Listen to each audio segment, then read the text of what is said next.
What is up, theology nerds? Guess what?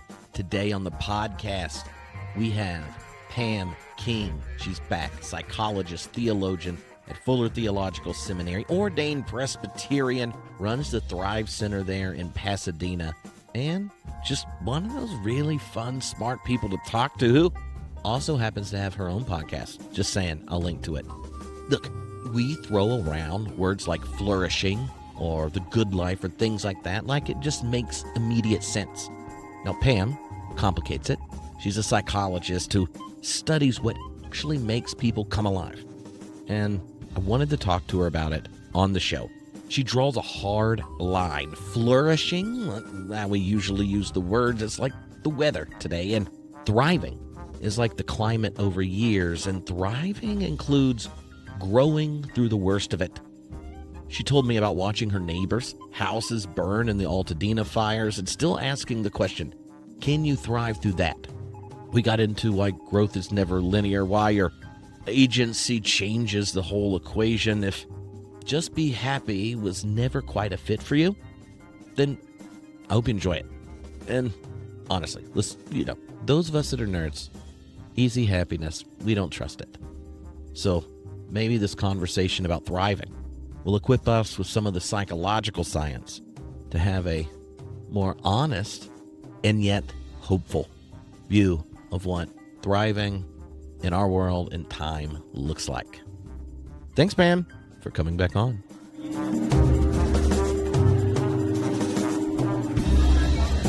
Well, hello, everyone. This is Trip, and returning to the podcast is Pamela King, who is a scholar at the intersection of psychology and religion, works at Fuller Theological Seminary, and I'm always excited to get to talk to you. So, I hope you're ready for some nerdy excitement. Trip, my niece calls me a nerd with lip gloss. I'm thrilled, and I've got some questions for you, too. Oh, okay. Well, that'd be fun. One of the things that I'm sure you get stuck doing, I had it as a regular experience when getting in a cab in Edinburgh, and then they're like, so what do you do? And then you mention, oh, I teach science and religion. Mm-hmm. That all of a sudden, they're now expecting a 30-second justification for your entire vocation. Yeah. And so, like, when you hop in an Uber in Los Angeles, and you're like, well, I teach at Fuller Theological Seminary and psychology. And they go, exactly, how did that happen? And convince me you're not a heretic. How does Dr. King start that conversation? That's a great question. And in the context of LA, they usually assume I'm teaching psychology at Cal State Fullerton, because the idea of studying science and religion, or in my case, psychology and theology, is generally so incompatible with most of the ways people see the world that there is often a misassociation. But how I justify that is that I guess the short answer would be I'm ultimately really interested in what enables people to become fully alive, or I like to use the word thrive. And originally I pursued that through theology and became a little dissatisfied in terms of how my study of theology and the Bible explained human change. And I had been a psych major at Stanford as an undergrad and knew enough that psychology had additional resources to explain how people can become more fully themselves. Had mastered that, still have not mastered that. But that made me curious to start taking electives in Fuller School of Psychology while I was a Master's of Divinity student, which resulted in a PhD and an ordination in the Presbyterian Church to a ministry of equipping here on the faculty at Fuller. And oftentimes, especially with the kind of cultural ideal of what an evangelical is, people don't anticipate, right, that Fuller has a whole center for it, multiple faculty members with graduate education in it, participating in long grants on deep research around topics like flourishing or the function of joy and these kinds of things. Mm. So when was it for you that your own kind of faith story led to kind of that dual occupation of both ordained Presbyterian clergy and thinking there are gifts that the church will miss about who we are and how we've evolved to be and how we wrestle and think about meaning and purpose and such if we just mute, ignore, or dismiss the larger research programs in the psychological sciences? Such a fascinating question. I wish I had a moment. I think it was a slow drip process or an evolution. Sometimes I think my vocation has been somewhat of a ping pong match back and forth between theology and psychology and integrating as I go along. But I do think there was an increasing time and sensitivity that has somewhat to do with, like, I think the social historical context of when I did my divinity degree here at Fuller, which was in the 1990s, that I didn't know a lot about what evangelicalism was when I came to Fuller. And something I became aware of is we have such a beautiful narrative and celebration around the gospel of redemption. And I loved that. But there was a person oriented towards change and growth and fullness in me who was captivated by John 10:10 and what it meant to be fully alive, who was really dissatisfied with the theological tools I had to understand not just what God saved us from, but what God saved us for. And then meanwhile, in the field of psychology, there's two parallel movements that are burgeoning, and positive psychology kind of steals the historical limelight of Martin Seligman's 1998 address to the American Psychological Association around wanting a rigorous science of the good life, and wanting a recorrection in psychology, which initially before World War II not only looked at curing mental illness, but also enabling people to become fully alive, and also understanding and nurturing like genius. But as the field evolves, we get really into curing mental illness. We develop a definition and a whole field around mental health that's defined as pathology. So what happens at the turn of the millennium in positive psychology, and then in my field, developmental science, with positive youth development, starts to look at what can go right with people, not what can go wrong. So that captivates my interest and begins to fill the gap that I was experiencing in my theology of salvation, which I loved. But a theology of consummation and flourishing was not really evident at that time. And also, like, by happenstance, by providence, I happened to catch Miroslav Volf in his last quarters of teaching at Fuller when he was teaching on ecclesiology and eschatology, and had just published Exclusion and Embrace. So there were gleanings of what would become, in this millennium, a more full-fledged theology of flourishing. But that all caught my curiosity. Yeah, one of the things that I see a parallel in, you can tell me if I'm wrong, but like one of the turns within just philosophy of religion and philosophy more broadly in those same years is this turn away from, say, how the largely analytic tradition, when it talks about religion, is going to analyze claims, right? And then, how can we adjudicate plausibility structures for this truth claim towards going, okay, yeah, there's one whole set of debates the analytic tradition does about God and the definition of God's essence and attributes or what, that kind of thing. But there was this whole other kind of return to religion in continental philosophy that's asking what religion does for people rather than what it's claiming is happening. And I think that kind of turn towards embodiment, enactment, practices, and such is pretty similar to the description you're talking about of going, let's go back to the roots and think about flourishing, not just when a problem emerges and how we can treat someone, say, in a crisis or dealing with long-term situations, these kind of things. What does our discipline give to describing flourishing and the conditions for it? That's like epiphany for me. I didn't realize, because philosophy is not my major domain, that shift was also occurring in philosophy, which lines up, like in the early 90s, there was that horrific Columbine shooting. It was like one of the first mass school shootings that really captured at least the US's attention of what the heck is going wrong with kids today. And that's when I started to see questions about faith and religion surface in Time Magazine or Newsweek of like, what is the role of faith in kids' life?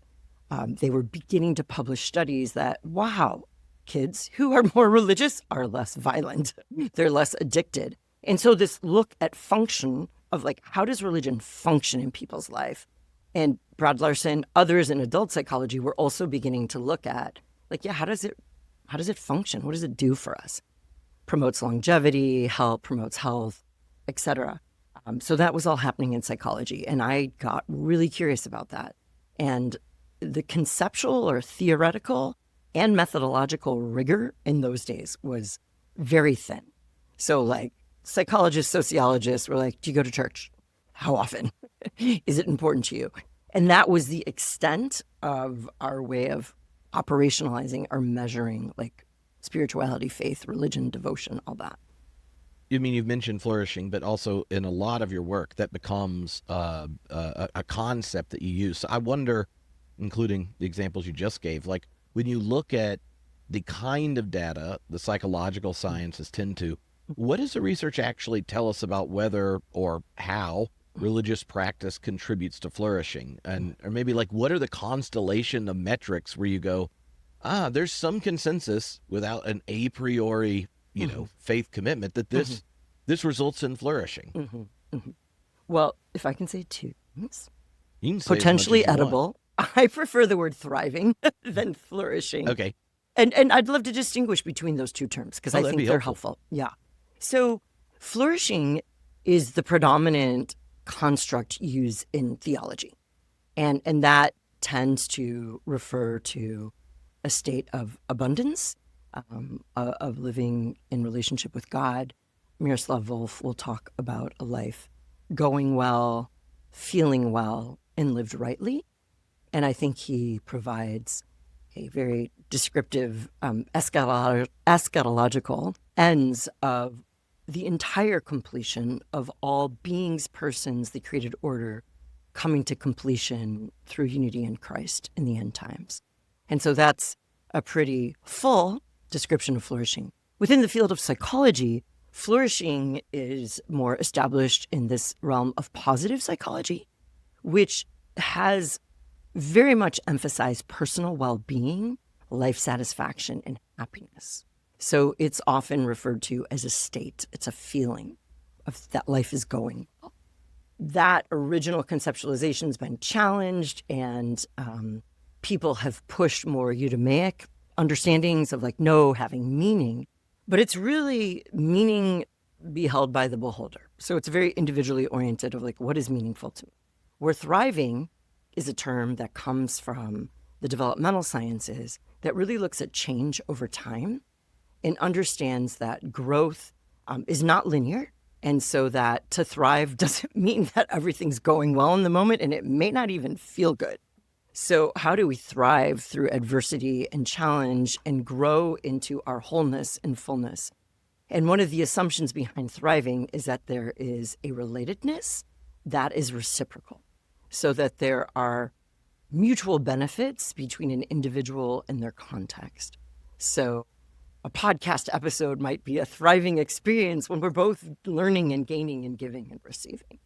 And I like to differentiate those because there is a little more onus on agency in thriving, and that people are agentic and can contribute to their journeys and are responsible for contributing and giving.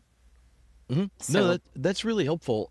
Would you say like, I don't know, an analogy, right? Like if you're thinking about the individual experience, like, or an individual moment of one's life, it's kind of like checking the weather of the day versus looking at the climate over time. Like what is the trajectory as each individual and larger family, group systems, cultures are moving collectively or as individuals through like stages over time?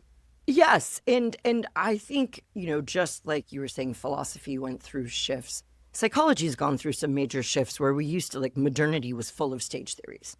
Erickson's 8 stages of human development were much more systems oriented. And clearly there are some discrete, I don't know if discrete's the right word, but stages. Like middle schoolers are different than high schoolers. Middle-aged people have different cognitive capacities generally than elderly people. So there are stages, but we really look at like the systems and how people interact with the systems. So to your point, absolutely.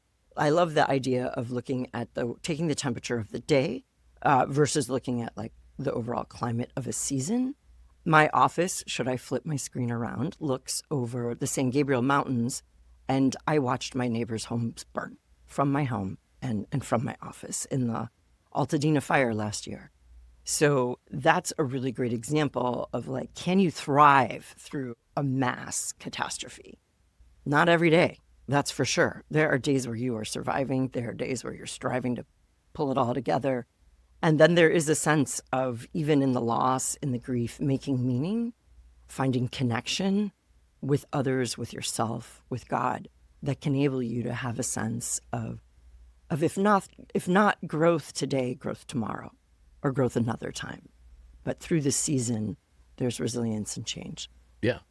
So I'm hinting at things that were your original question about what's the constellation of stuff in religion, perhaps, that might help people flourish or thrive. And there is, since those early days, like when I published my dissertation in 2000, which was really one of the first steps of unpacking what's going on when people say I go to church often, or I value being religious or value being spiritual. In that dissertation, I actually used social capital theory to begin to excavate the resources within religion for young people in that case. So really the findings in research actually do show that social support, that embodied and embedded experience of being religious or spiritual, is where we gain so many psychological benefits. Now, that's the most dominant finding, but that's also the factor that's been most studied. It's a lot easier to study people reporting frequency of contact or amount of trust or amount of communication with a group of people. Things like transcendent beliefs and experiences are harder to measure. So I'm just going to break these into a few categories. And in fact, this is a lot of the work of the Thrive Center that I run here at Fuller. And Thrive is a translational research center that does a lot of research. And a a lot of folks who've been faculty with Thrive over the years, Justin Barrett, Sarah Schnichter, and others. But we also translate research into actionable resources that people can employ in their life. So to distill the burgeoning amount of research in like how religion, faith, spirituality are helpful for our thriving, flourishing psychological health, we have something we call the Thrive Spiritual Health Framework that has 6 facets. And as much as I'm a nerd, I'm a little goofy. I love alliteration. I love acronyms. So you're also ordained clergy. Exactly. Sometimes so you need 3 points. That last point might be a smidge heresy, but it rhymes and alliterates, so we're good. Oh, there you go. And you throw in a few jokes. So our Thrive framework actually spells the word thrive. So I'm violating my Presbyterian norms and going for 6 points as opposed to 3. So the first being T is transcendence. And there is increasingly amount of research that demonstrates that when people feel connected to something beyond themselves, in the Christian tradition, we call that God. When people have a relationship with God, when people have emotional experiences, whether it's in nature, seeing a sunset and beauty and experiencing emotions of elevation, whether it's in worship and feeling a sense of connection with those you're singing with or swaying with, those are all equated with really good outcomes for people. They help motivate us, and I can get into excruciating details about what positive emotions do for your mind, but they open us up. They relax us. They enable us to be more creative. Our guard comes down. We can feel more connected with people. They actually help us. They can lead to more empathy, which is a very pro-social and very good for flourishing and thriving thing. So experiences of transcendence are awesome for us. The H stands for habits and rhythms. And in my work, which is quite interfaith as a psychologist, and also I'm working with groups and writing to populations that may identify as less religious and perhaps more spiritual. And one of the points I like to hit in those groups is that, it's one thing to have what Christians from the 70s might call kumbaya moments, these elevated moments. but habituating spiritual practices is really important. And religious traditions have an edge on that, right? Because we're offered a toolkit of ways to pray, of ways to come at scripture. Having a text that guides life is really important. And those rhythms of things like Sabbath and rest and work and celebration.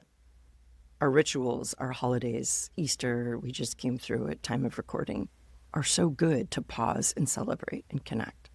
So practices, and although there is some research on various practices, whether the Jesuit examen prayer or various forms of meditation, the Templeton Foundations have, in the last several years, been funding quite a bit of research on spiritual practices.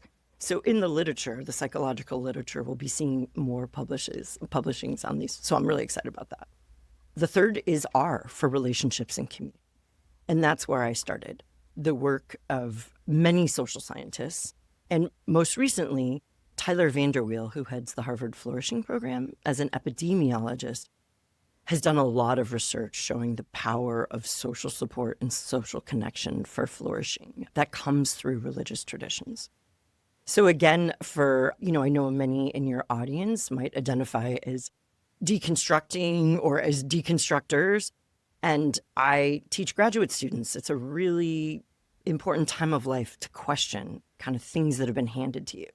I'm middle-aged. A lot of my peers and friends are really actively renegotiating faith traditions, religious rituals that they've been handed. And like, how does this make sense in this crazy world we inhabit? As a parent, I maybe walked away from it for a little bit. Now I have these things called kids. And what do I want to pass on? So for many reasons, people are really renegotiating how they experience spirituality and making meaning. And community is really important. Whether it's a traditional congregation, which I am 100% advocate for, or it's coming up with your own community, whether it's homebrewed listeners or however else you forge community, that's really important stuff. And there's a lot of research behind that. So the next facet is identity. And I like to say identity and narrative. And this is something that I often find religious leaders overlook. That an amazing resource we have in our theological toolkit is our identity as a beloved child of God. And because of our earthly experiences and broken humans, it's inevitable that we hit adolescence and we have a sense of not being beloved. Whether it's heightened insecurity at adolescence or parents who, couldn't perfectly meet every need, which they shouldn't, that often we lose sight of our belovedness. And I think one of religion's important tasks is to help people not just know in their head, but experience in their heart that they are beloved. And we have great tools and beliefs about that in our theology. The V is for vocation and purpose. Vocation is something that is often more well understood and conceptualized within a religious context. And purpose is a burgeoning area of study within psychology that gives great insight into actually how people can identify a purpose and the type of purposes or vocations that help people thrive and flourish. So when we have a purpose in psychology, we understand that to be meaningful to oneself. I can't tell you how many grad students I get because their parents want them to do something. So they're living their parents' dream for them, not their own. I saw you laugh. Maybe you resonate. Well, seminary, I think, has a higher likelihood of that being the case. You have like those vocationally called, those whose parents served are vocationally called, and then you have I would get a therapist, but in lieu of that, I'll get a master's in theology. Exactly. And then figure it out. I will say, though, kind of surprising, in the School of Psychology, we get some renegades who are like, my parents wanted me to go to med school. And I'm really disappointing them with getting a PhD in clinical psychology so I can deal with mental health. But that's some tough differentiation to do that. But there's sometimes disappointment because the expectation had been otherwise. So with purpose, we're looking at what's meaningful to you, what aligns with your strengths, your proclivities, and your interests. But you're also looking at something that is contributing beyond yourself. So it's meaningful to the world around you.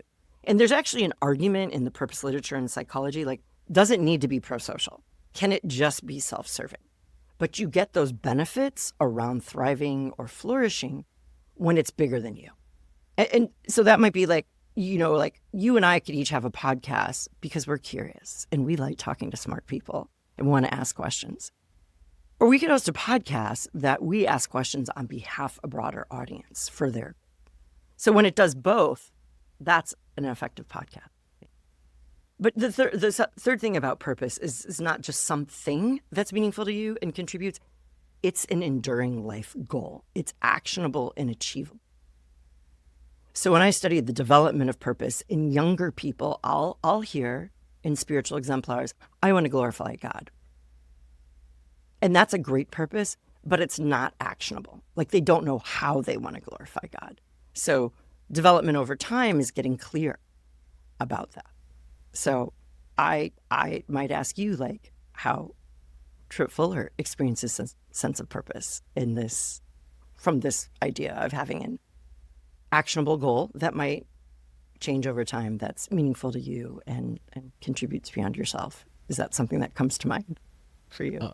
Yeah, I mean, I think there are those different horizons of the purpose. Like almost all the stuff, all my investment in theology, philosophy, religion, and such came after feeling kind of mortified by the faith that handed me the story of Jesus after 9/11, where you're like, so love your enemies, pray for those that persecute you, shun the other cheek, this, and all of a sudden we're the most vocal Islamophobic, nationalist, warmongering group in the world. Like, where did this, what happened? And I know plenty of people who, that was like their reason to check out. I'm just more on the militant side of like, nah, I don't want you to steal this, and so that's how it started. And then, but that's a sophomore in college processing it. So since then, that whole time of becoming an adult and then becoming clergy and then becoming a parent and all those things,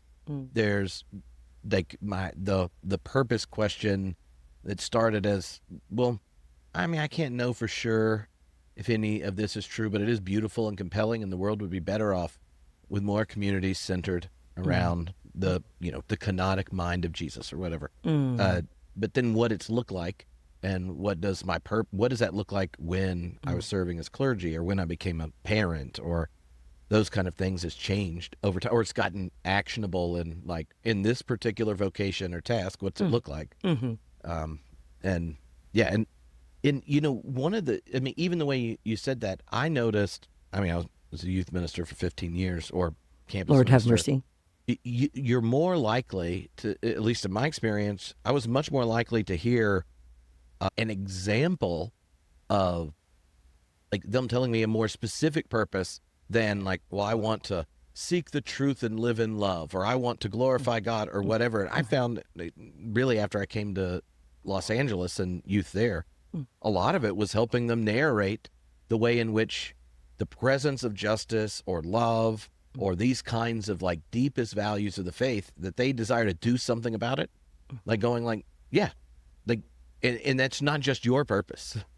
Right. It's ours as the body of Christ, where we get to support you and come alongside you. Absolutely. It's ours as the, in the way we can care and support one another within the individual faith community and stuff like that. If you were hanging out with Tripp and his friends in youth group, it would have been something really generic that we would have all said, versus, someone who's not sure if they really belong within the religious community, but are passionately committed to something Jesus would be.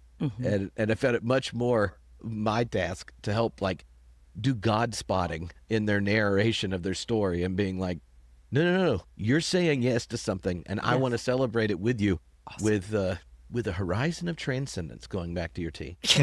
I love it. No, I'm like on the edge of my seat. That's beautiful and so powerful. And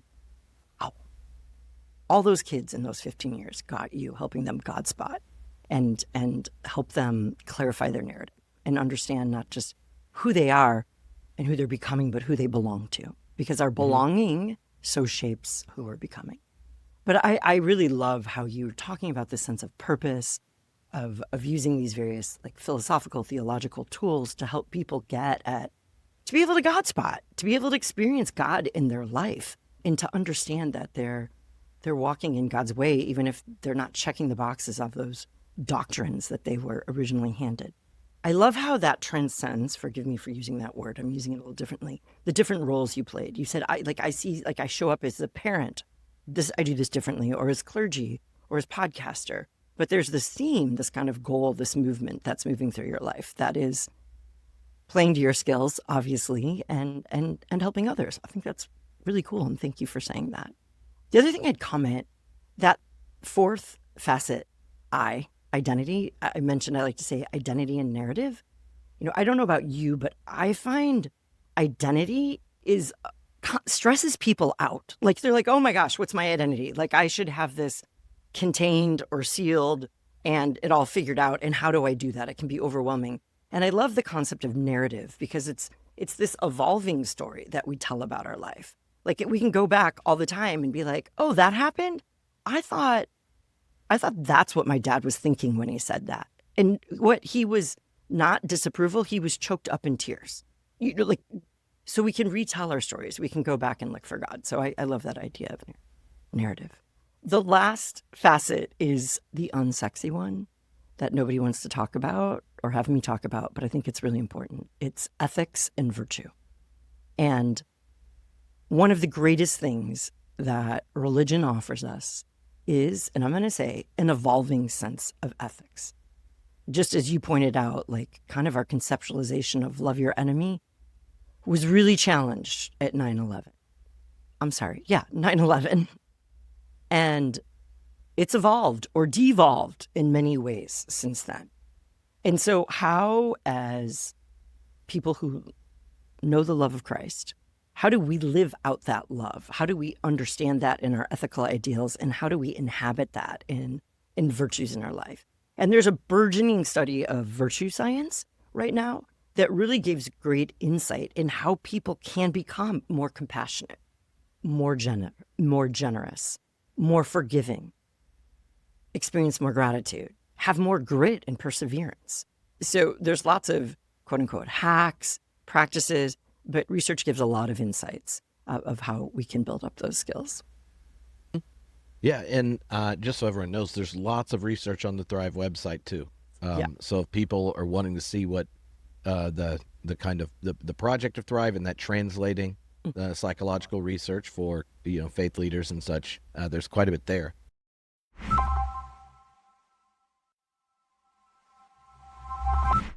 Okay, I had a few questions pop up just while you're going through that are not on Tripp's 4 pages of notes, things that he might talk to you about. So, but when it goes to the transcendence one, something that came to mind is how one of the gifts of psychological sciences is, like, when you're doing it, there's kind of a bracket of the truth claim elements of it that because you could look at people across different wisdom traditions or even just different parts of the church. Right.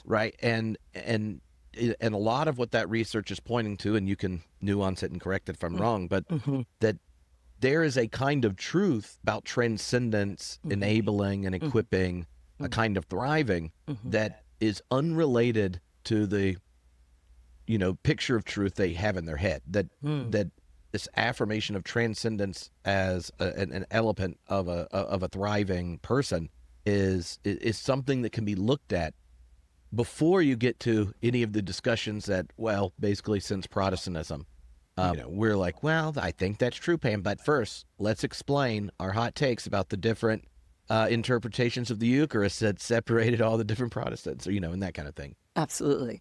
Yeah, well, there's a question I want to throw back at you in this. One of the positives of aging is that you've been around the planet a few times and you see things evolve. Like, when I first went to seminary and took Systematics 1, it was like, oh, this is doctrine. This is the Imago Dei. This is sanctification. This is justification. And then you take a few more classes and you're like, oh, Ray Anderson sees things differently than, someone else. So, and you also see new ideas, and you see how historical and contextual, cultural worldviews gives us new insights into Scripture. So, I don't know, back in 2015, I published a paper on, it was called What's the Positive, or Who Defines Positive in Positive Psychology? And that's a huge question. Like, whose terms is positive? Is it my terms? Is it evangelicalism's terms? Is it Marty Seligman's? Is it Donald Trump's? Who gets to define positive? And also, like, I will always say good is a 4-letter word, because who gets to define? So that often gets defined through the context of our ages. So I think, with our theological doctrines, you got to have enough humility to recognize that legends that I hope you don't question and doubt, whether it's Martin Luther, whether it's Aquinas, whether it's living theologians today, whether it's Trip Fuller, have different understandings of doctrine, of even, biblical texts. And how do we hold that? And, when we look at faith development by the late James Fowler, he talks about having the capacity to hold paradox. And I think coming of age in this world today, that's a survival skill. You have to hold paradox, because not everything is reconcilable right now. I think I grew up in an era, I was in college in the Reagan administration, things felt a lot more black and white. What was good, what was bad? Maybe that was lack of maturity, lack of experience or exposure. I don't know. But this pursuit of big T, capital truth, I come at that very humbly, recognizing my experience of truth is going to be different just because I'm me and you're you, and we share a lot of demographics. That doesn't mean I'm a relativist. That doesn't mean I think some people might have major issues, whether it's personality disorders or be broken because we have sin in our lives, that we don't get it perfectly. But I always want to ask, how can we pursue truth and love and respect of one another? Yeah, well, even when you were describing it, you talked about this element of an affirmation of the transcendence orients you with a motivation. And obviously we can think of times where you're like, that led to something beautiful, and tell the story of the civil rights movement, or the people that use the same Bible text that were like, why would we integrate schools? And so that motivation elements kind of, you see it as it is an energetic element of religious practice in general. And then what is it oriented to becomes one of the questions, and also what it's accountable to becomes another, where 100%. You get, and that's something that tends to be discovered in larger relationships or community, the third part of it, and is internalized in point 2 around habits and rhythms. And so when I think of a lot of the challenges of kind of our late modern context, is there's a increasing awareness for the desire for transcendence in the psychological way, whether or not you affirm whatnot. But there's also a kind of allergy to the habits and rhythms and the multi-generational historic communities that so often help us learn those orienting practices and narratives, and create an accountability structure for that process of change, growth, and transformation. And so it seems that one of the gifts of psychological science is to go, even if you don't need to go find the perfect preacher, the perfect doctrine, or whatever. There's an entire gift that comes with finding one good enough, just so that you, your family, and friends are practicing shared habits and rhythms and narratives in community. Because without it, you're now tasked as a lone individual with discerning what you're going to keep, and then keeping it all by yourself, and then orienting and evaluating yourself alone. Amen. That was a lot. 100%. Yeah, it was a rant in the form of a question. I think I tracked with you. I had to take a few notes to make sure I was getting it. Okay. I'm so excited about this rant question, or suggestion to talk about something. So one thing I didn't say earlier when I was talking about thriving and flourishing, and I want to start here, and I want to start at the ending. So I love the concept of telos. I'm a developmental psychologist. I'm oriented. I love change. I love transformation. But we always have to ask towards what ends. So we are in an era that I think is fascinated by transcendence. That's the area of research I see growing the most. I think we've been talking about being lonely and needing belonging and community, and we even need meaning and purpose. Yes, that's really out there. You can go buy a ton of books on it. But transcendence and how we're a part of something bigger and maybe something that we can't understand that fuels meaning is really catchy right now. So, we got everything from like the extreme of psychedelics that enable people to have transcendent experiences to, this is not a spectrum, but I live like 2 blocks from the Rose Bowl, where that huge football game of 98,000 people gather annually on January 1st. And that's kind of a euphoric, elevating experience to be in that stadium with 90,000 people dressed in, pretty similar colors, and a loud noise of the stealth bomber goes overhead and you sing the national anthem. And historically, that was very easy to get elevated about. I know that's not everybody's jam right now, but it's that experience of synchronicity and shared emotion elevation that's intoxicating for us as humans. And like cults, et cetera, have used that to manipulate people. People might say churches use that to manipulate people, but people are interested in transcendence. And part of that is currently we are so divorced and divided from institutions that gave us transcendence, meaning, and belonging historically. So the Y's, the civic organizations, the Rotary, the congregations, people aren't participating, and they have shifted their affiliation to digital communities, which don't do quite the same thing as being physically engaged with people who keep you accountable, who know you and see you. They have this false sense of intimacy because you can rant, you can share whatever you want on the internet, and there's no real accountability. So true relationality has this dynamic of intimacy and vulnerability and also accountability. But where I ultimately go with whether you use the word thriving or flourishing, the telos that I uphold is what I think we've spoke about several years ago. I call the reciprocating self. In our culture, we are so focused on becoming our own individuated, differentiated, independent self that I really believe psychologically, and will focus more theologically, that we are created to be interdependent persons who, I'll go for a social interpretation of the Trinity, or the Imago Dei, that we are created to be particular, unique persons in unity and relationship with others. So when we have our practices, we have our community, we have our experiences of transcendence, I always want to uphold, is it enabling you to become a more reciprocating self? Does it enable you to get, and over time, not necessarily in any given moment, because practices accumulate, is it helping you become more clear about the person God created you to be? And is it making you more connected in life-giving, generous ways to others and to a broader community? And if your practices or your community are just isolating you, and if they're creating a narrative that villainizes other, I got a problem with those practices in that community.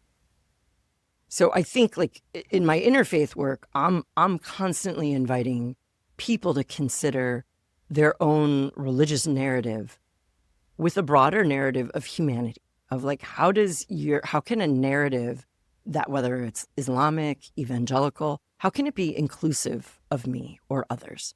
And that's hard work, because a lot of people of faith, not just Christian faith, want religion to be the highest order. And it's hard for them to go, oh, well, if God created all humans and all humans have dignity, how do I have a narrative that actually enables me to live that way? Let me make sure I'm hearing you right, because you're getting at something that I found difficult to communicate to like general master students. They're not in a religious program, but when teaching philosophy of religion, that once you start to think of the kind of identity and tension element, right, between the individual and the community they're a part of, but also the individual, that community, and the whole tradition that, at least for Christians, 2,000 years, but, with antecedents before that, or any wisdom tradition, I think there's been a tendency to think, only the parts of my tradition that I can inscribe everyone into are valuable and to be validated. And it can lead to this sense that, because, especially when I lived in LA and like you, that the sheer diversity of the religious traditions around are so high that there's this temptation to, like, let me just start deflating the different parts of my tradition. And if you do it for yours, then we can get to the perfect connection of whatever Los Angeles with humanities degree humanism looks like. And then we can be really committed together. And part of what gets cut out in that I was hearing is this sense of, yes, you're accountable to the community you live in and how you relate to them. But there's also this accountability to the tradition, that when we think we're parsing the tradition just over the ideas alone, we're actually cutting out something that could be doing the work for purposes other than its, like, historical veracity or whatever. Like, that the interworking of a tradition and rituals, rhythms, concepts, symbols has an integrity not to set aside quickly, when what you're really being invited to is to do that hard work between ourself and our community and tradition, but also as a member of the tradition and community with our neighbors who aren't a part of it. 100%. I think that's so great comment. I'll just illustrate that. I mean, there's this concept of the reciprocating self in this telos that invites full particularity and differentiation of the individual, like celebrates that. And that should not be exclusive of being able to be in relationship with those that are different. Now, it takes about 5 minutes being married to realize, like, oh, wow, I think there's some hard, pointy parts of my personality that I need to manage, in a sense, to be in a relationship. But honestly, if there's a marriage or a relationship where you're like, I can't be myself, we got to think about that.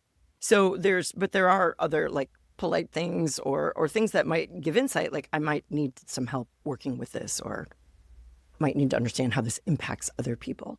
So when you're living in a place like Los Angeles, the solution is not to dumb down your faith or to sand down the pointy parts, but it's to understand, like, I guess maybe gears in a system, how they can fit together. But they don't always. There's conflict, but that invites deeper understanding. And I think, we have interesting ideas about love. And sometimes love involves conflict. And love involves wrestling with things and in deeper learning, whether it's, back to a marriage or it's an interfaith conversation of, like, I don't understand how you're doing this. The thing I feel that's most important for me to say in response to your question, I have heard you hold up, like, beliefs, like we either, like, cancel those beliefs or challenge those beliefs or negate them. And then there's things we do. And we talked about being embodied earlier. I think that's one of the greatest gifts of our era right now, Triff, is this emphasis on embodiment. And my neuroscience friends inform me that we have this thing called the peripheral nervous system.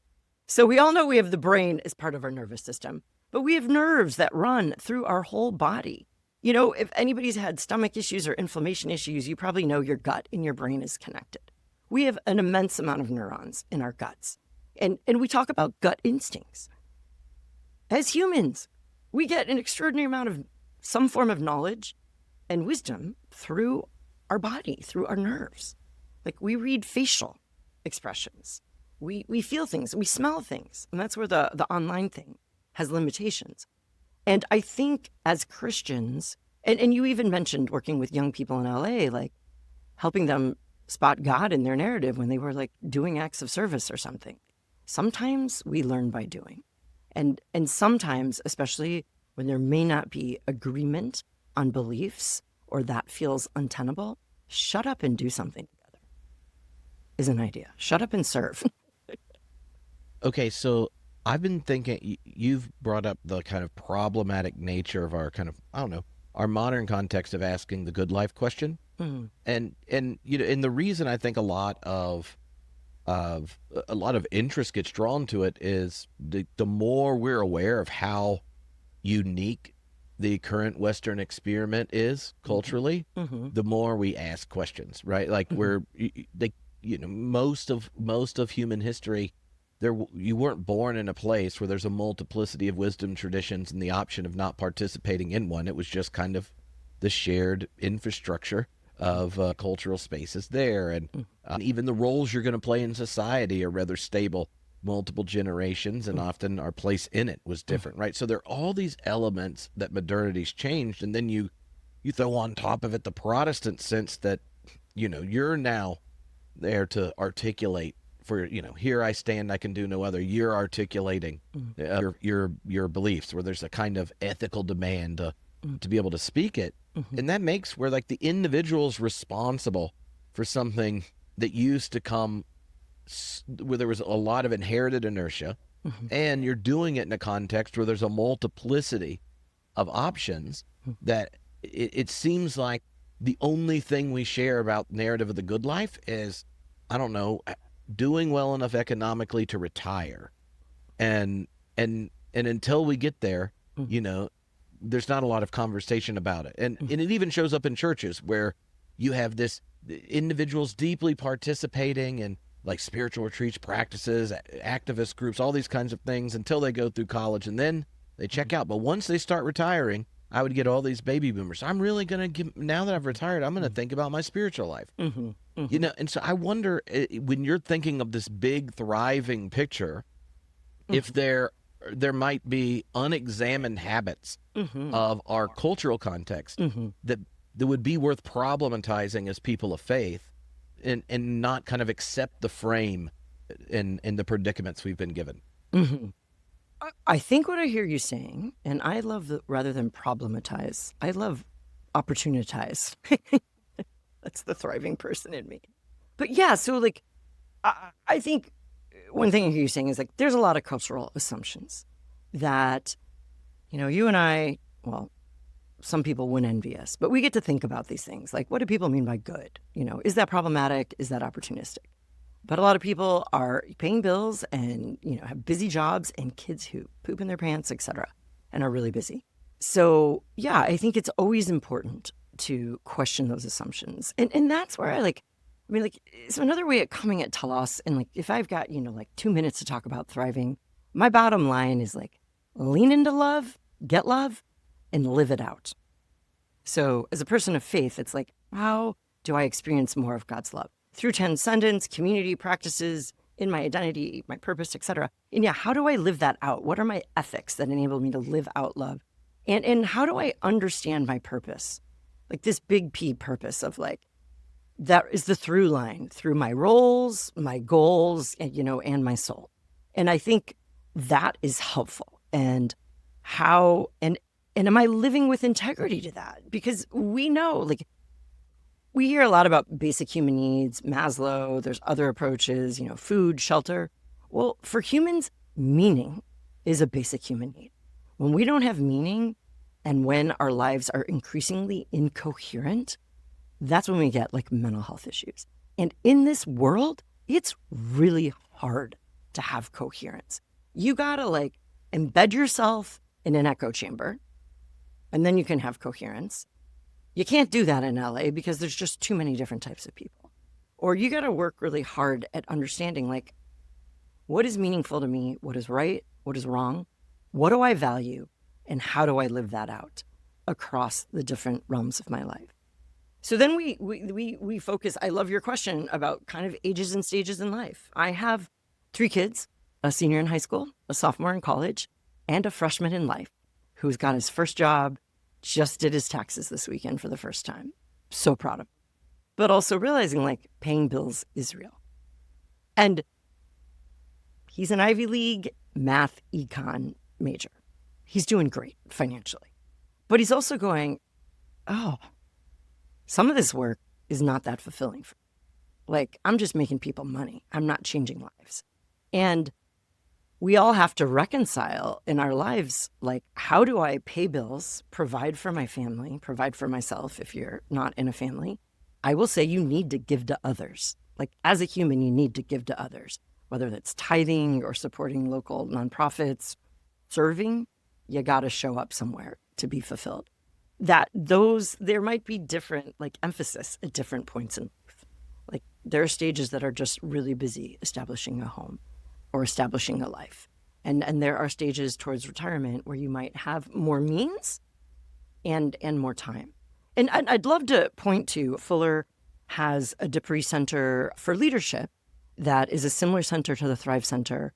And they have some beautiful programs like cohort groups, resources that can be done together or individually around the third of life and helping people kind of redefine purpose and get a sense of flourishing in that third of life. And as people are living on this planet longer, it's really important to continue to find, proactive meaning and purpose at all stages. But I kind of want to give people a little bit of a break. Like when you're in these earlier stages of life, establishing yourself in a career, learning, dealing with relationships, breakups or not, that takes time and energy. It doesn't exclude you from giving back and contributing. You need that. And if you're too absorbed in your own personal drama and woe, try and step out and serve others and see what happens. Sometimes we do and act before we feel and know. Well, I know as former clergy, I would have traded two boomers that give a lot after they retired for one college student that volunteers time to spend with the teenagers.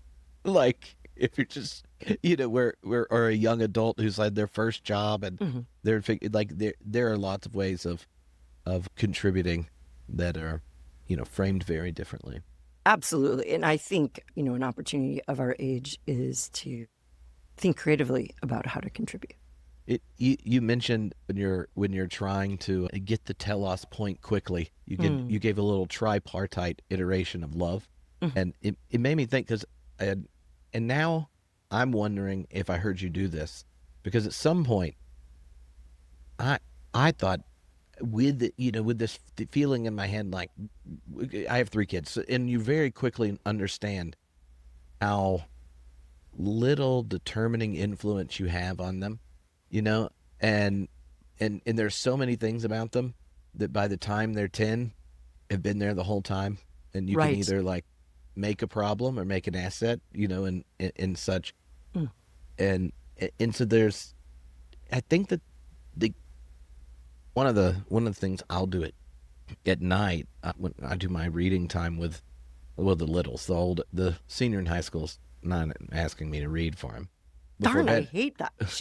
My senior was my last, and I cherished our reading together, and now I got nobody to read to. And so now I'll say when I finish reading and doing prayers, and I'll say, God, you made, know, and love like Khora, my daughter, completely. May she learn to receive more and more of your love and to share that love in the most Khora of ways. And I've said it since she was, an infant. And what's funny is you don't think much about that being essentially a ritual, especially if you're clergy, because, you're a professional ritual doer. But like the other night, I thought she's asleep because she's making noises like she's asleep, so I don't say anything. And then she goes, you didn't do the Khora prayer. And that, like, that's in there. And then you think as a parent just projecting forward, like when I'm not here and she's going to bed, is she going to think, oh, this is exactly what my dad would be saying if he was here? And so a lot of times as parents, and we're thinking about the religious question, we narrow it to things that are so officially religious. We forget that there are ways those habits and the habits and rhythms show up in other spaces. I think that's beautiful. And honestly, that is a prayer that captures 100% what I was trying to say about love and what the spiritual health framework actually is an attempt to break down to enable people to do. Because when you know yourself, you have that identity, you know what's unique about you. You experience love through transcendence and community. You can live that out as yourself through your purpose. And of course, we need our ethics and virtues to just keep that whole project going. But yeah, like how, and I don't think, I have a hunch that we would not be seeing a decline in congregations, especially mainlines. We know there's some growth in some more conservative churches these days. But if clergy did better job of activating their flock, their people, to be themselves, to be like Jesus as their unique selves, and to find their purpose, whether as landscape architect, graphic designer, gardener, whatever they are, as part of God's economy, or I should say God's ecology, that I think our congregations would be in a different place. I think the church is still so focused on getting people to believe the right things and have the right understanding, but that's not where humans are living right. Yeah, and one of the unique things I think about the more mainline Protestant predicament is technically they should be the ones most enthusiastic about going to the Thrive resources and incorporating science into the way they think and reflect about faith.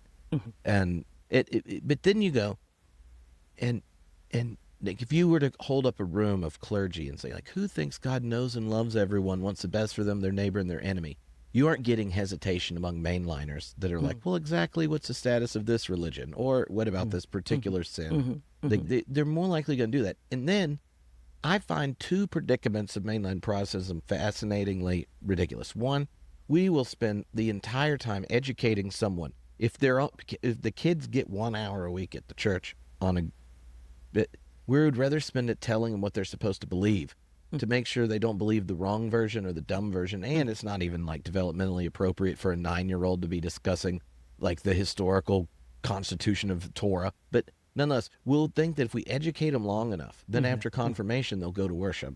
Right. And as opposed to just the psychological science pointing out, no, all that other stuff kind of comes first. And how much control do you think you really have over the affirmations of belief? 100%. I mean, yeah, and this is why I wish, like, the church would not just, like, I'm obviously a psychologist. I'm like, we have a lot to offer. We can be really helpful.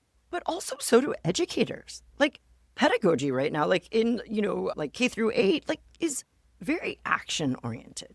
Like having kids do stuff to experience it, to learn it, not just memorize. That's not the most effective way. Shaming and having people memorize things is not a great way to get the brain activated. Oh, I mean, I know everyone that experienced that in a religious context is thrilled. Yeah, exactly. My 5th grade Sunday school teacher, or maybe it was 4th grade, I remember the room upstairs, First Presbyterian Church, Evanston, Illinois.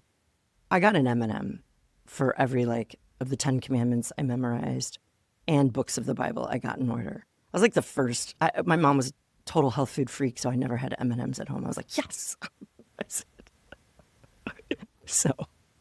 Well, then you got sent home after having it without the normal introduction of sugar into the diet. Right, exactly. I was bouncing off the walls. Just kidding. Yeah. And the other thing among mainline Protestants that is just how boring most of the worship services are. No. And I didn't think much about it till I moved to Los Angeles, because I was a preacher's kid in the South, which meant you went 3 times a week anyway. So, right, like if I was singing hymns, I sang them in youth choir and kids choir, and I sang them on hymn sing nights, which I loved. And like, if you're in choir, you learn how to read music so you can follow it along. And like, there are all these things. At the moment, you don't have that running as part of life, or as the arts get removed from public schools. Exactly. Then like the space in which all those kind of spiritual technologies and cognitive mechanisms that generate, endorphin, social bonding, where you want to do all these other kinds of things, where we're like, we want you to appreciate this form that if you tried to justify it as an effective way of catching this vision, it would be problematic. Right? So when you're thinking about those normal conversations that clergy have about like worship and form and these kinds of things, but then go, we'd like to hand on a healthy version of the faith that connects and creates a space for exploration around these habits and rhythms and narratives and such. Like, well, how do you kind of like invite those more rigid about the form of worship than their doctrine to think about it? Yeah, that's a beautiful question. Liturgy is, such a fraught subject of like how we do it. But if I were to come through, and if you go to thethrivecenter.org and look at our spiritual health framework, It's a hexagon, which is perhaps a little obtuse, but it's a lens. So the idea is like if we look at our faith through this lens, these different facets, what do we see? So if we approach worship through like the lens of transcendence, how do we enable people to experience, let's go to love. How do we enable people to experience God's love through transcendence in our worship service? Now, that's pretty subjective, and actually people do that different. So for me, it's not hymns, but I'm tone deaf and I can't sing. And you can ask people at my church. I come late because singing, I have a problem with it. I mean, I'm a terrible singer. It's very uncomfortable for me. So people experience transcendence differently, but how can we offer that enough for the people in our congregation? And when people don't show up, what does that say? Our Presbyterian church actually experiments with quite a different style. Different styles. We will do, from praise songs to bluegrass to hymns to, we have a sculptor who will come and sculpt for like a meditative, the offertory, but trying to engage people's senses in different ways to offer them some sense of connection to God and to the worshiping community gathered, to the broader community of saints. I love officiating the Lord's Supper. For me, it's like, wow, what an invitation to take something material, to trigger a memory, an imagination about a connection with people that came before us, that are gathering around the world today and will in the future. But we don't always cue that memory. So like, how can we be proactive of cueing this experience of transcendence for people? And I think that's where clergy would like benefit from the work of Cutter Calloway and others who study beauty and the Brem Center for Theology, Worship, and the Arts at Fuller. Like, how can we use beauty and art to experience God more fully? And then, like even so sure, liturgy is full of habits and rhythms. And I know some traditions don't like a lot of forms. Like that's their form is not a lot of forms. I'll never forget when Mark Labberton became president of Fuller about 13 years ago. He wrote in our then school newspaper about a time when he was here as a student in seminary doing his MDiv and going through a real period of depression, and how he would go to All Saints, which is not the church most Fuller students go to, but how he couldn't feel or think like his beliefs. They weren't graspable for him in his depression, but going through the liturgy, the kneeling, the standing, the prayers, it did it for him. Like those forms structured, he knew he needed to rely on those physical behavioral forms to shape and form him and provide him a container when he didn't have the emotional and, psychologists would say cognitive bandwidth for that all. I think that's so profound. And I know my own spiritual practices, when I feel like I'm going through a dry time, which is the worst. It's even worse than a dark time. At least you feel something, like tormented or something, but just feeling blah, nothing is the worst. Like, what are the forms of my spiritual practices that I have that I just show up to, even if I don't feel it? So I think there's an opportunity for clergy to think, like, how might these facets shed light? How does the worship life, the congregational life shape and inform people's purpose? Can we offer like a spiritual gifts inventory or something to help them recognize like, oh, what gift might you have? Or preach, teach, do small groups on the fruit of the Spirit. Like what are habits that we can cultivate to cultivate more hope, more faith? All right. So I have two more questions. Well, I have a lot, but there are the two that show up in emails a lot to me. And one of them is for people who care deeply about their faith, but it has that kind of flat numbness to it, whether the community they were born into is it one they feel safe or belong in, or they're exhausted. Mm-hmm. Some might still be showing up somewhere or not found a place to show up, and that kind of thing. So there's various narratives that set it up, but like if you were sitting down with someone and are going like, well, here's what the psychological science actually tells us about how faith stays alive and grows.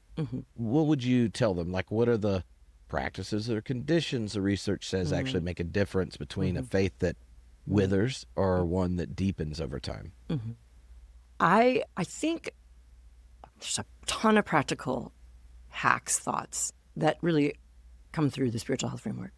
But my first thought is to say, you got to bring your whole self.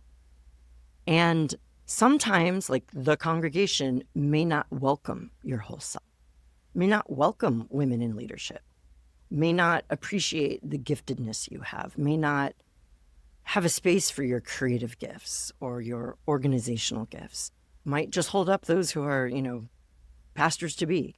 So you need a space where you can bring your whole self. And your whole self includes like your gender, your culture, your ethnic identity. It also includes your questions and your doubts. So you need a place that you can be authentic.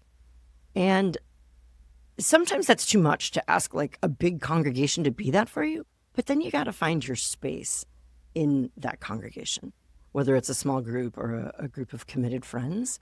But I find when we bring our whole selves and we offer it and we receive other whole selves, we're going to feel connected.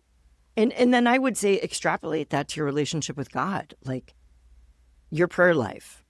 In our digital age, we get away from handwriting.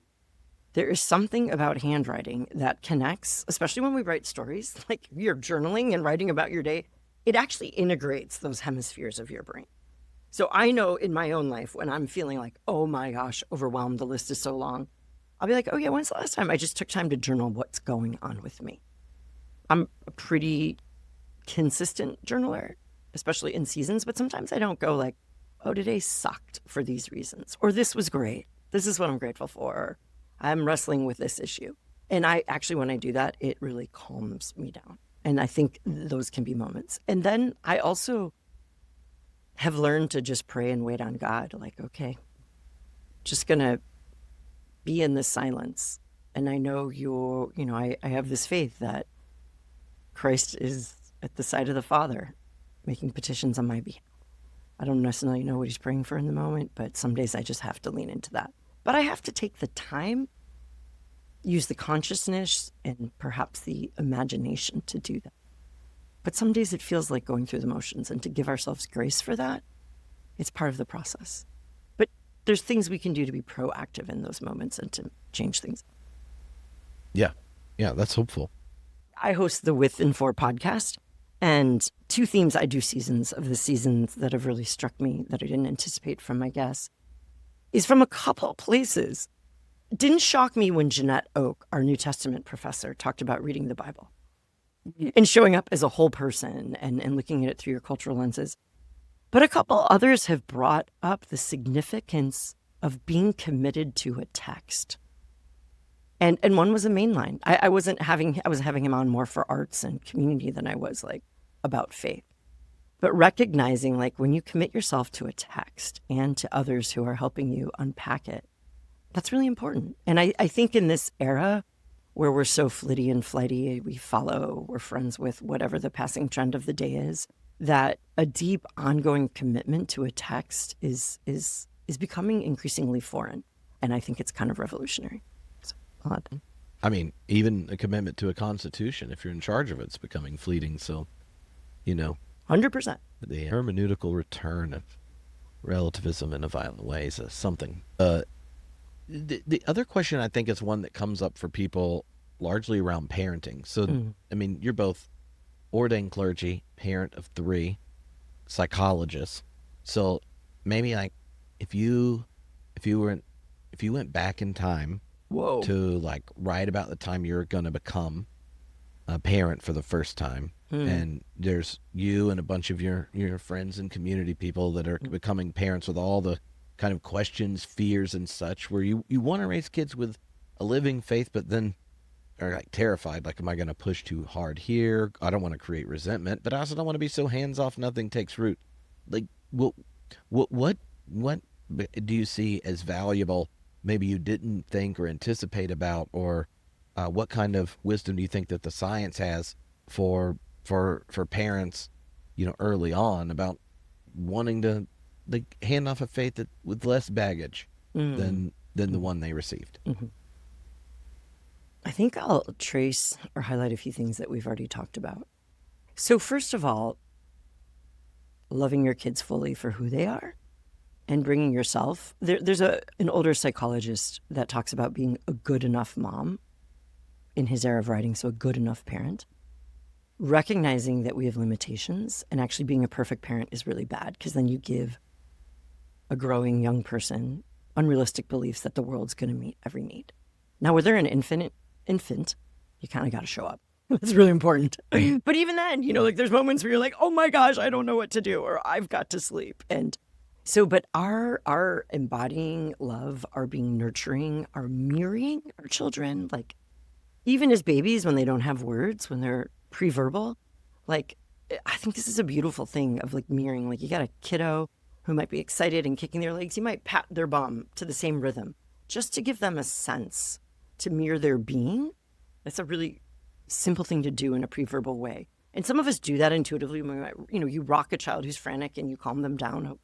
So those are some things, but like the through line there is like, how do you show up and attune to your child?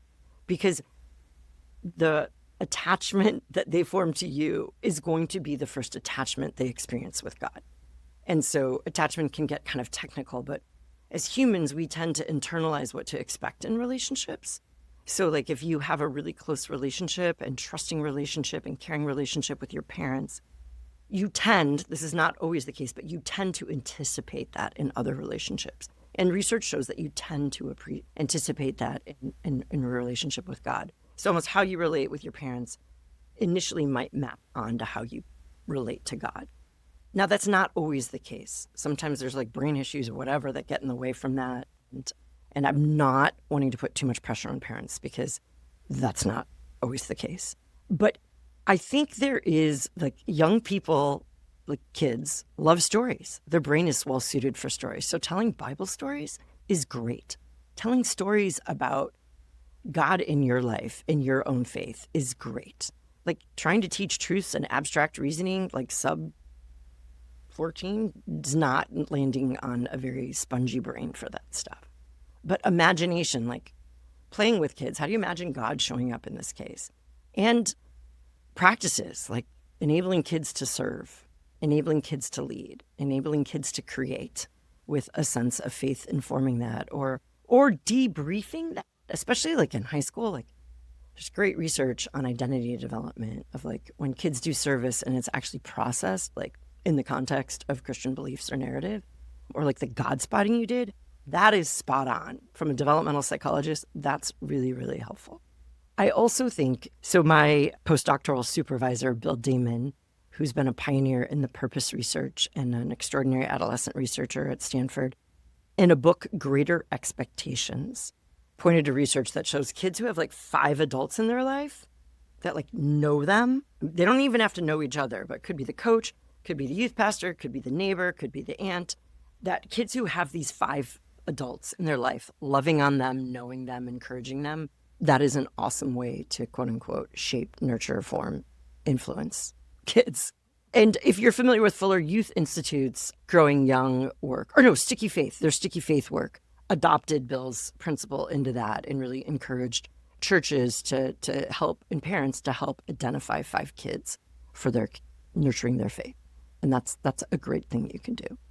Welcoming kids' questions and doubts is really important. And I think don't be afraid of offering more narratives and clarity about beliefs.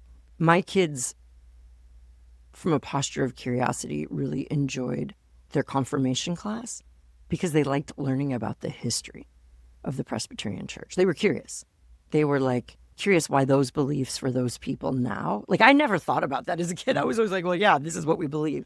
But the kids today, at least in LA, like want to know like where did that come from and why is there that assumption? So I think knowing how your young person learns, but letting them feel emotional attunement, think about their emotions, how they experience transcendence, beliefs and thoughts, and actions, kind of the psychological triad, and relationships that embody and exemplify and support. Yeah. The whole sticky thing and friendship thing, I changed our confirmation process from, well, one, like I switched all the doctrine stuff to like, here are the questions Christians ask, so that like you can have a question 20 years later and give a different answer, but you'll narrate it as like evolution and growth and change within a relationship versus, oh, I crossed this boundary, so I'm not this. Now what am I, right? Like, so the switching the questions there. But one of the elements on the knowing like when a youth group, but it switches from being a friend group to a faith community, has so much of it of intergenerational friendship. Like anyone that you're not related to that's 20 years older than you is on the auto hug list, right? And 100%. And so I had the youth each year going through confirmation, essentially adopt one of the retired members of the congregation, usually someone that doesn't have grandkids in town. And they had to hang out with them a number of times and then tell their faith story to the youth group, like, and introduce that figure, which, you know, it was like, well, what's a way? One, you see what it looks like in different vocations, different generations, and that kind of thing. But the entire goal behind it was like when someone else's grandmother or grandfather took you out for ice cream and then hung out with you, and then you see it naturally evolve. Like, they're no longer scared of that teenager. Because as much as you might think adults, we get put together and we're looking at teenagers, we're like, they probably don't think I'm cool. I don't even know if this meme's still in you know, is it in circulation for cool kids or you know, whatever. Once you get past that awkward thing with any human, which you professionally do at youth group with peers, once it happens with adults, it becomes a whole different social capital for that youth in relationship to the congregation. Because it's not just they have an honorary grandparent. That honorary grandparent is now their advocate to their peers. Absolutely. It is a subtle undermining of all the intergenerational prejudice. That is a sneaky strategy. I love it. And I mean, honestly, like, okay, so you know I'm all about reciprocity. I mentioned earlier, like, thriving really emphasizes the agency of the individual, and thriving came from like the youth development movement. So it really emphasized agency in youth, and that's what you did. So many churches rely on the adult mentor to reach out to the young person, but you affirmed the agency and efficacy of the young people. Like, no, you can do this, and it's on you, and you're responsible. And when they have that, when they own that, it's that internal motivation is all the more transformative, I think, for them. But I love that. I think that's great. Yeah, some of those things that, you know, turned out to work really well. Just the only reason I tried them is because I was doing a PhD with Philip Clayton, who teaches a lot of science and religion classes.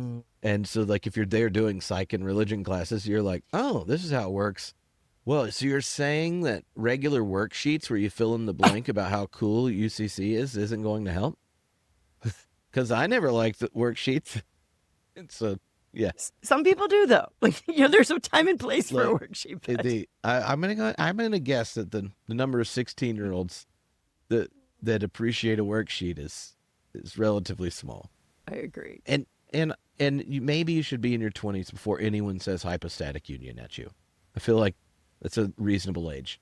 That's safe. I do remember when Andy Root threw that out to me. I was like, oh, that's intense.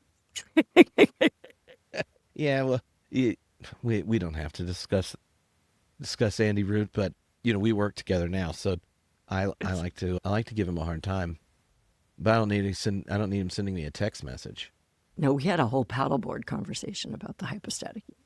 A paddleboard conversation about and I think kenosis. It was fascinating. And maybe theosis and enosis. Theosis is one. All the osises. All the osises. That was fun. That was fun. See, I am a nerd with lip gloss. Like, that is great fun. Paddleboarding with Andy Root or anyone in talking. I mean, Andy's really special. I don't mean anyone. Good conversation over a paddleboard or a run is my idea of fun. So where all should we direct people? That is there an ideal place to go on the interwebs to find, obviously, the Thrive stuff and then podcasts and all those kinds of things? Yeah. So, yes, go to thethrivecenter.org. And I just need to say, like, we didn't choose the. Plain old Thrive Center was not available, so we had to go for thethrivecenter.org. But on there are a ton of resources around our spiritual health framework, from kind of teaching videos, short videos, to worksheets and practices, or more guides, but things you can print out on relationships, creating that sense of cohesion that I was talking about, different ways to experience transcendence, There's a host of academic papers if that is your jam. And also, you can find the With and For podcast there.